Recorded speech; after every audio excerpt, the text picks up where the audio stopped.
Okay, तो ये फिलहाल आपके लिए एक फंडामेंटल नजरिया। इनफैक्ट पावर ग्रिड और एनटीपीसी पर यतिन अब कुछ देर में एडिशंस आपको देंगे कि जो भारत 22 इंडेक्स में थोड़ा बहुत फेरबदल होने वाला है, कितना फ्लो आएगा उस पर मैं आऊंगी। लेकिन हमारे साथ इस समय एक और जानकार भी जुड़ रहे हैं, उनसे भी एक राय ले लेते हैं। विकास सालुंके, आफ्टरनून, बताइए आपका इस समय का ताजा ट्रेड क्या है?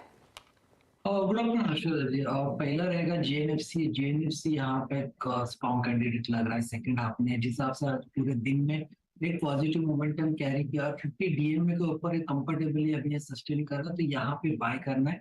हालांकि टारगेट यहाँ से ऊपर में 585 590 के आसपास के टारगेट इस काउंटर में देखने मिल सकते हैं। और आज पूरे दिन में हमने नोटिस किया है कि नीचे में 545 जो कल के लो के आसपास एक सपोर्ट ले रहा था, उसके आसपास जाके वहां से वापस पुलबैक रैली देखने मिली थी। तो पहला रहेगा जेएनएफसी बाय 585 के टारगेट के लिए, 545 का स्टॉप लॉस रहेगा।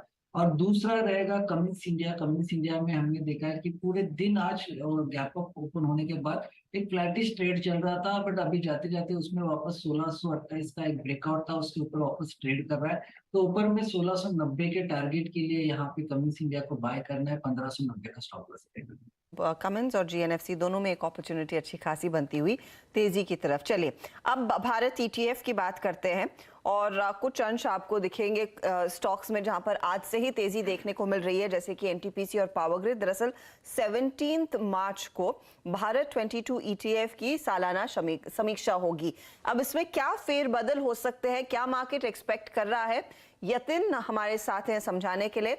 यतिन, दो स्टॉक्स तो वैसे भी लाइमलाइट में हैं और बाकी सभी पीएसयू काउंटर्स में हमने देखा बहुत इंटरेस्टिंग मूव्स।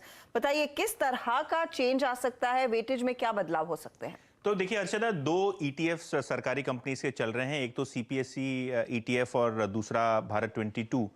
तो भारत 22 में 17 मार्च को आप एक रीबैलेंसिंग देखेंगे और रीबैलेंसिंग जो हो रही है उसमें जो फ्लोज हैं और जो स्टॉक्स हैं जहां इंपैक्ट आने वाला है उसके बारे में चर्चा करते हैं, क्योंकि काफ़ी अहम ये चेंजेस माने जा रहे हैं। ज़्यादातर पीएसयू स्टॉक्स में आपको फोकस आता हुआ दिखाई पड़ेगा, खास करके ओएनजीसी और एनटीपीसी। ये दो स्टॉक्स हैं जहां लगभग 20 मिलियन डॉलर्स के आसपास का इनफ्लो नुवामा वेल्थ मैनेजमेंट की तरफ से जो एस्टिमेट आ रहे हैं हमारे पास, उनके हिसाब से यहाँ एक ज़बरदस्त फ्लो आना चाहिए। लगभग 150 से लेकर 200 करोड़ रुपए तक के एनटीपीसी और ओएनजीसी के शेयर्स में खरीदारी दिखेगी। इसके अलावा पावर ग्रिड, कोल इंडिया और इंडियन ऑयल, ये भी वो दूसरी पीएसयूज हैं जहां वेटेज बढ़ने के हिसाब से आपको एक मोमेंटम वाला ट्रेड आता हुआ दिखाई पड़ सकता है। जैसे कि मैंने पहले कहा, 17 मार्च को रीबैलेंसिंग डेट है और उसके पहले पहले ये बहुत ज़्यादा एक्टिविटी इन सभी स्टॉक्स में आज के दिन आपको देखने को मिल रही है।